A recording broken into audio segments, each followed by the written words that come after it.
Good evening everybody and a very warm welcome to Ringwood South, and today we're going to be doing some sound fitting.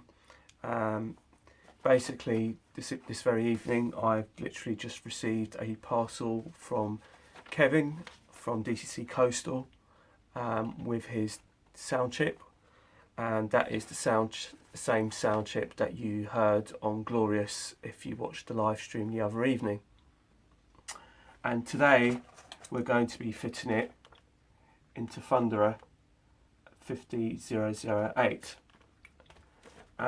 So what do you get inside your envelope from Kevin? Basically you get your receipt, invoice, so that's what you get from him. You also get a sound function list, which tells you everything you need to know about the sound chip and how to use it. And then you get the sound chip itself, which is an ESU lock sound decoder, which looks like that. And if you open it up, you'll see exactly what you're getting. So you've got the 8-pin decoder, which goes into your class 50, that plugs into that. And then you've got the actual decoder itself. And then you have the speaker. This is exactly the same format that I've used on Glorious, and I'm hoping to fit it in exactly the same place in exactly the same way, so you can then you've already heard what it sounds like, so you can now see what it looks like inside the actual locomotive itself.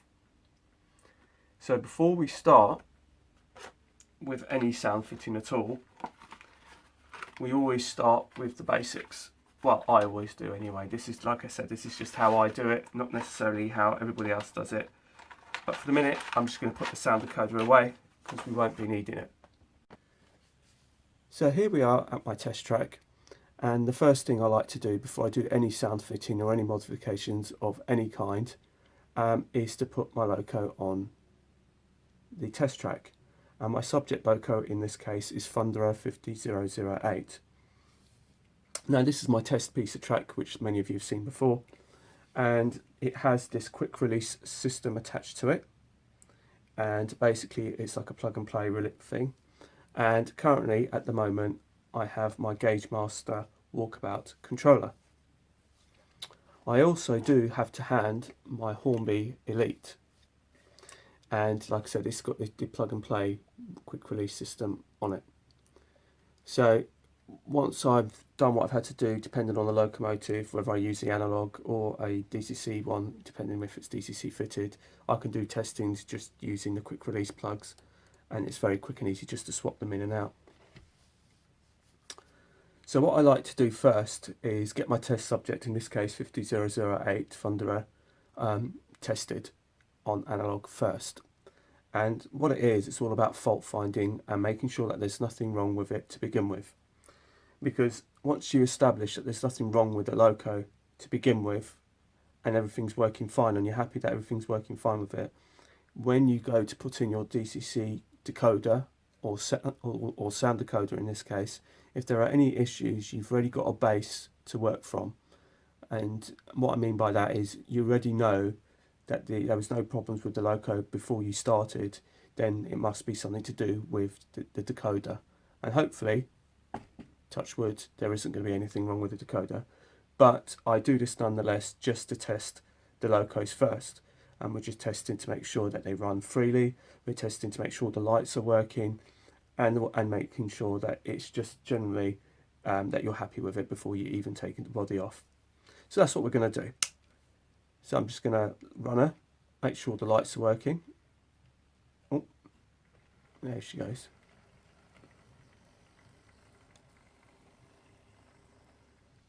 So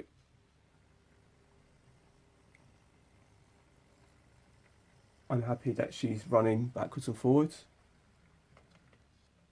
and that the lights are all working. And I always like to test the lights in particular on 50s because of the way that they've got the contacts from the body to the chassis. and it's quite easy that when you put the body back, which I had with Agincourt, excuse me, I put the sound chip back and the lights were working before, but when I put the body back, the lights weren't working, and I had to take the body off again to make sure that the contacts were making proper contact, to make sure that the lights were working properly. So this is one of the things to look out for with the older Class 50s. So I'm perfectly happy that she's fine on analog. So now we're going to go back to the bench now and start thinking about taking the body off. So join me shortly. So back at the bench, we have our Class 50 ready to be to remove the body. Forgive me if you can hear fireworks, it is bonfire night. And so this is our Class 50 Thunderer, and we're about to take the body off. Now, one of the things you have to look out for with the Class 50 is the way it's connected. There's a jumper cable, which you can probably see at the front here, right down the bottom, and that has to be disconnected either here or here, because the body is connected to the chassis with this jumper cable on both ends of the locomotive.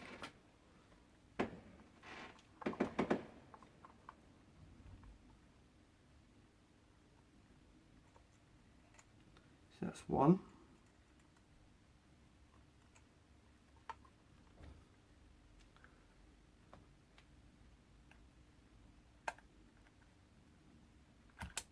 There you go, that's two. So that's the first thing done. Then as you can see, I've got these cards here, and this is to aid the release of the body. And with the Class 50, you have clips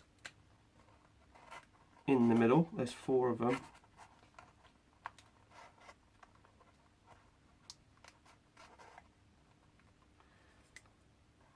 So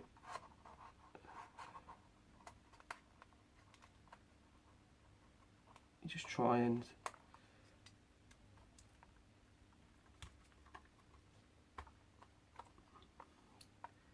get the body off by sliding these pieces of card.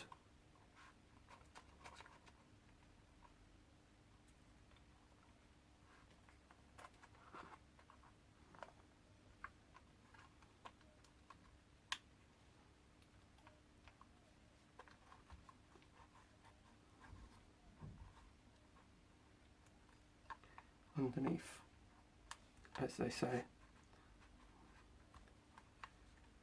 Does take a little bit, you've got to have to be a bit, oh, there goes one.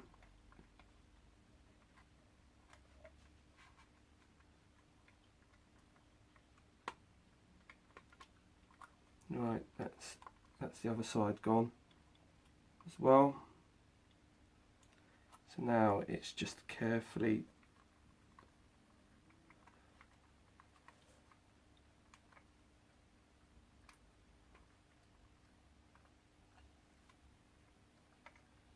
see that's caught in there.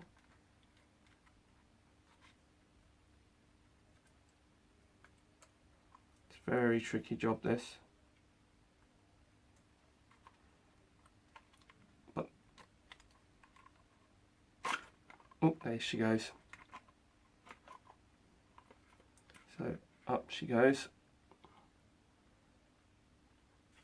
And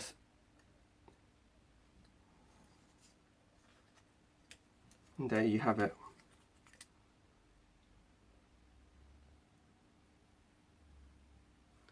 Right, so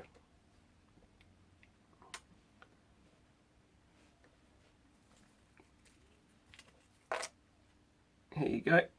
So let's have a little look-see at the this is the actual main body of the Class 50, and basically you have 2 choices for the speakers.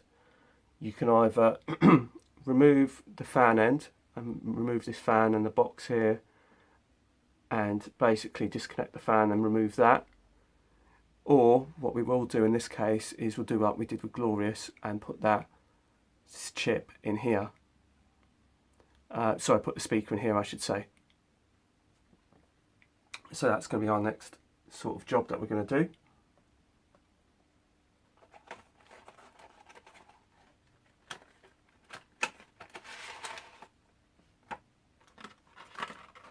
So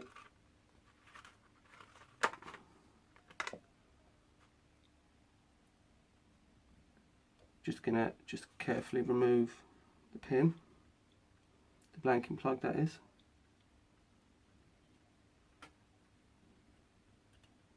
Like so.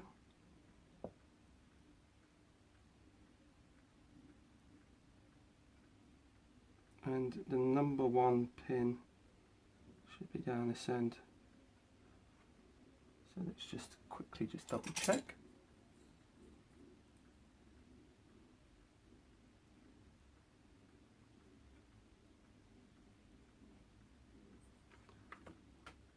So that goes in and should go in like this.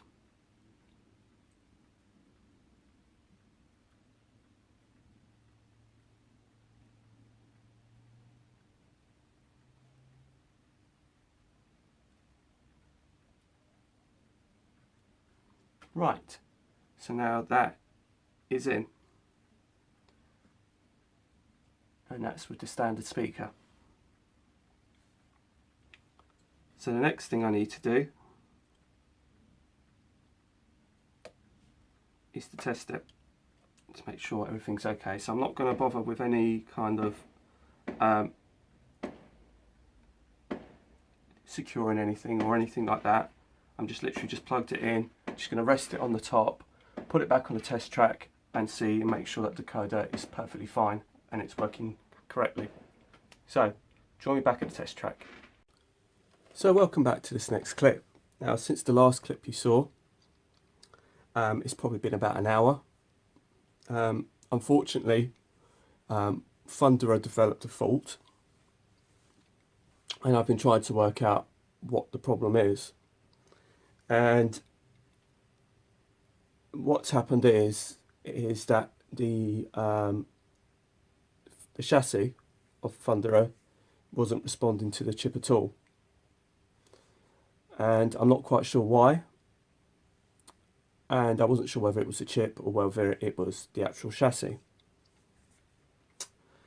So what's happened is I decided to take the Sherlock Holmes approach to railway modelling and to do some further investigation. So I've had 2 other 50s with the body off with the chip, and they're both working with the chip. So that tells me that the PCB board on Thunderer is faulty in some ways, which is disappointing. I'm not going to lie. I could actually swap it out, but now that probably won't be available for the 50s at 50 event. I'm not too sure yet. I'm going to see if I can source a PCB board online, which I think you can do. I was a bit worried about this because I've got a number of 50s and I've bought a lot of them when I was at Behringer. So they were always tested on just DC and never tested on DCC. So now, as I'm now coming to put these locos back into service under DCC conditions, this is where I find out whether or not the boards are any good. So it turns out that the PCB board on the Class 50 of Thunderer is faulty. So that means that I'm going to have to try and source another board and see how much that's going to cost me. But we'll see. We'll see what happens with that. I'm not too sure yet. In the meantime, this is Defiance. It doesn't look like Defiance, but that's its chassis. And it's working.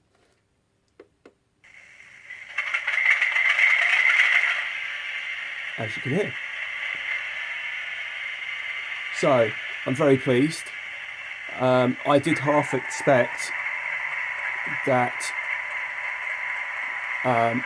probably maybe one of my chassis might not be working correctly because I've got so many to chip up to DCC that I thought that maybe one of them might get to this point. But if it's a PCB board issue, then there's no way that I can try and repair it. I just have to get a new board.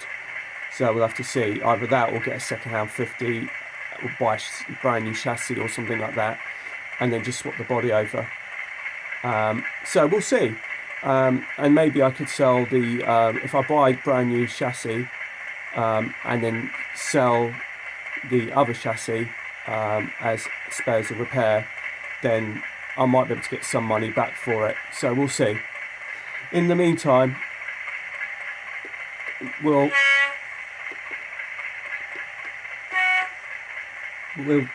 deal with Defiance. I'm not prepared to kind of mess around and swap the chassis over from one loco to another, because I don't think it's fair on the other body shell, to be honest. So, you know, the problems with Thunderer, so we'll see what we can do. So if I have to get another chassis for it, I will do. If not, then in the meantime, I've got plenty more to deal with, so we'll find out. We'll see what happens with that. But the chip is fine, the chip is working, and it's running.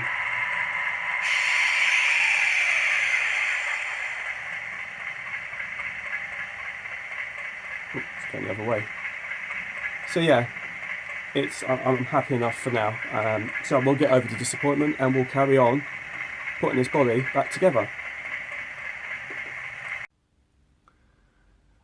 So here we have the poorly Thunderer, and the body shell is mint.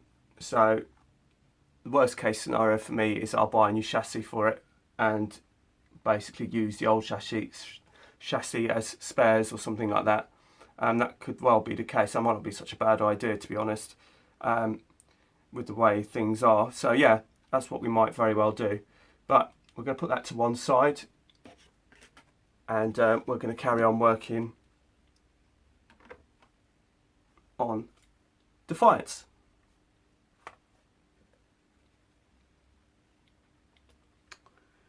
So one of the things I'm going to do with Defiance is I'm going to snip off the fan, and this is the fan right at the front here, and there's a little belt that runs to that, and I'm going to snip that off and take it off.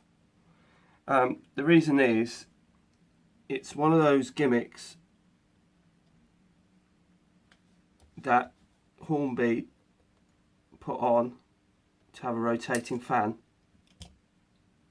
and it doesn't actually do anything apart from rotate. It doesn't improve the performance, but it does improve the performance if you remove the little band, which is what we're going to do.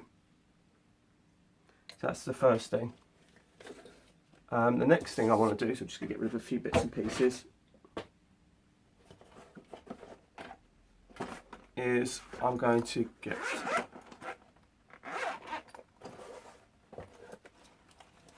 some blue tack. Now, one of the other things I said, I don't know if you can see it on here, you might be able to see if you're watching it on the big screen, but basically you've got two little lugs, one there and one on the other end, and you basically have to cut those off. So that's what we'll do now.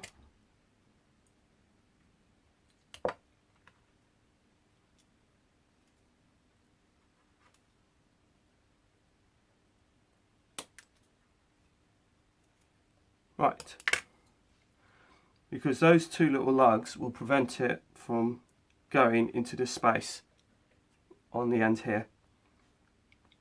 Now, some people might mount the speaker facing upwards, but the best way to do it, so I've been told and taken advice, is to mount it facing downwards, and then all the sound can go down through the bogie. Now what I'm going to do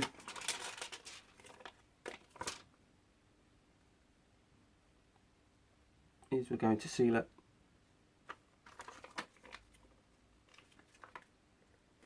And I've got some blue tack here to seal it with, and it also acts as a, get those scissors away from those wires.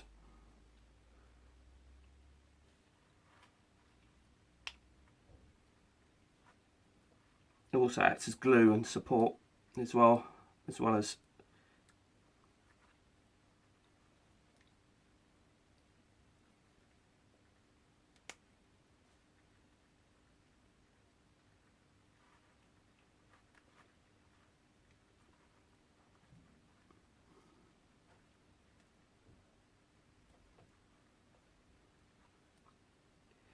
And then we're just blocking off the holes here.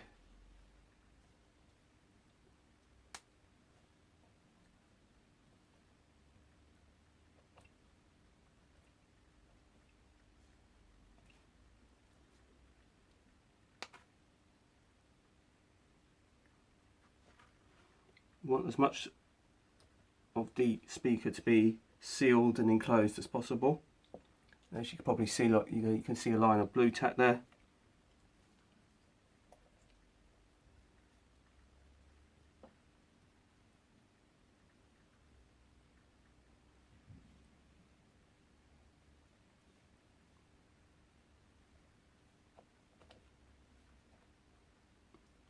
Right, so that goes in like that.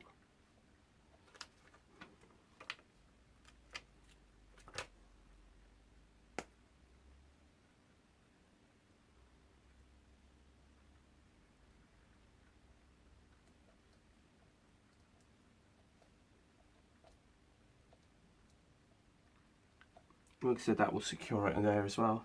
So my apologies if I'm boring anybody to tears with this.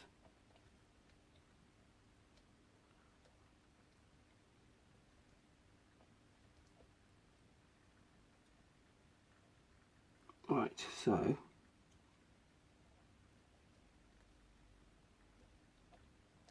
like I said, this is a standard speaker.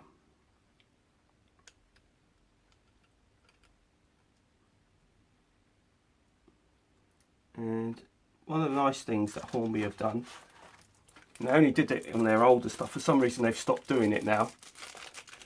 I would have liked it if they actually did continue doing it. They give you this little heat protection for your decoder. You just pop your decoder inside.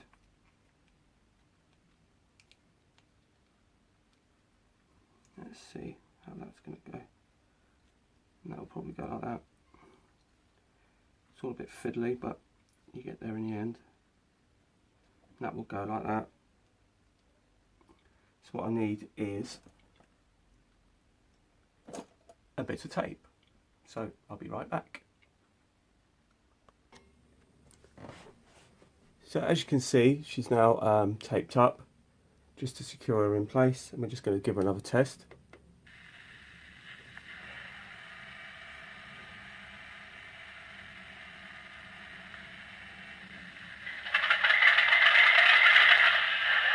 That definitely sounds much better now she's sealed up.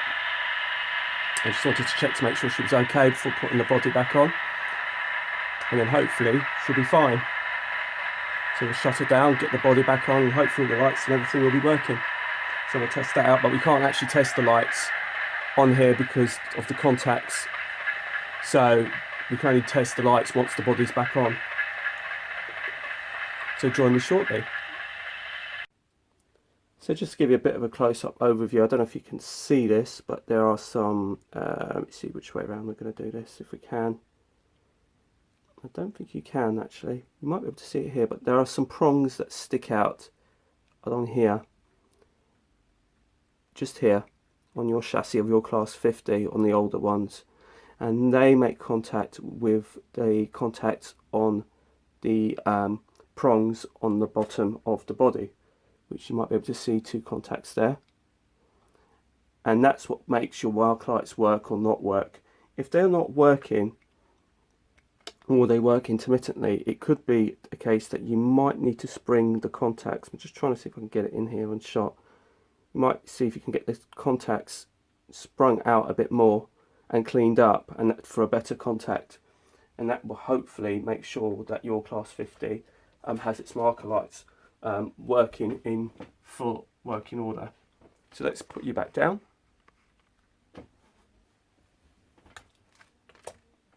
So one of the other things I need to do, which I'm not sure if I have here, which I thought I have it, yes I do have here, is I have a fiberglass pen. And basically what you do with a fiberglass pen is you run it along the prongs and basically you are cleaning the contacts.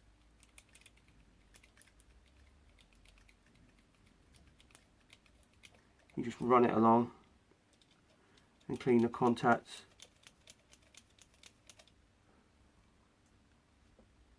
And like I said, you might have to pull the contacts out a little bit to see whether or not to get them to work, but it does seem to be okay on this one for now. But again, sometimes it's not until you get the body on that you realise that maybe it isn't quite right. So like, let's put the body back on carefully.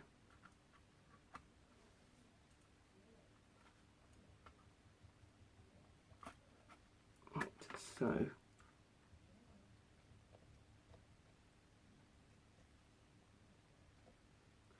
it's just a blue tack, that's all.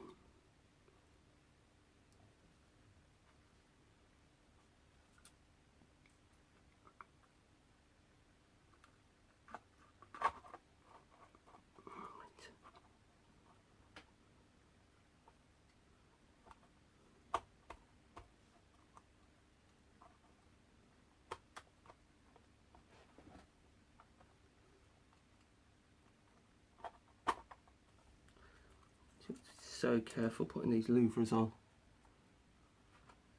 because they're just, it's like they're like itching to like break.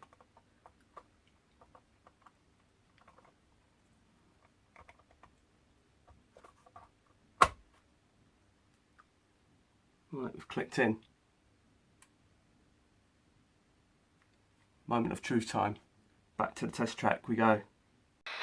So I was having issues getting the body on, and it looks, because it was raised on one end and lower on the other end, so the lights weren't working properly, the body wasn't sitting quite right, and it turns out that I had to remove the enclosure for the speaker because it was too high, and there was something, there's like a burr or something on the bottom of the body underneath that was preventing it from sitting properly.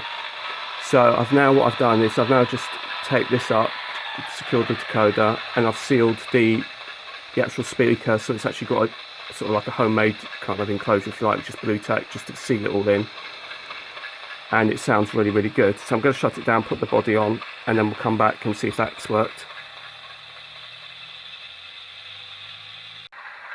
So I'm happy to report that all is well with Defiance. All the lights are working, the sound is working, she's in good running order. I haven't managed to break anything, thankfully. So what I'm planning on doing now is to get put her address on there, adjust the CV settings to the same as what's on Glorious, and then that should be good to go. As far as Thunder is concerned, I will probably end up getting another new chassis for it, and basically using that old chassis as a spares and repairs job, or we'll see what the price is for a PCB board, but we'll check. We'll see what the price is. So I'll leave you with a running shot on the layout, maybe, just so you can see her actually in action. So join me shortly for that, and then that will be the end of the video. So speak to you shortly.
So that's it from me for tonight. It's taken me a lot longer than expected to actually fit it, just because of the various complications that arose. I had issues with basically Thunderer, as you've well seen before. I've also had issues with my Hornby Elite, trying to program the address on it. And I've also had issues in actually installing the speaker and having to remove the enclosure on this particular one, and also to make sure that I don't actually use this, because this actually created extra height as well, which was the sheath. But all in all, we have got it done. So I've got another loco back on the layout, sound fitted 50. Unfortunately it isn't Thunderer, but like I said, I'll look into the options to getting Thunderer put into service. But for now, I'm more than happy to have Defiance with sound, because that was the other loco I wanted to fit sound to. So we're going to have a look, see what the options are for Thunderer, and hopefully we'll get that back online and running on DCC. Now it might very well be, it might not, it might just work, it might work with a regular DCC chip, but I don't think so. I think it's the board, because I suspect that if it's not working with a sound chip, it probably won't work with any chip at all. So, but when I do get a standard chip, I will fit it into that board, and we'll see whether or not that actually makes a difference. Because if it should make a difference, I wasn't going to fit all my 50s with sound anyway, so it could well be that I could just swap out the chassis. So we shall see. So until the next time, thanks for watching, and thank you for joining me tonight on Ringwood South. So bye for now.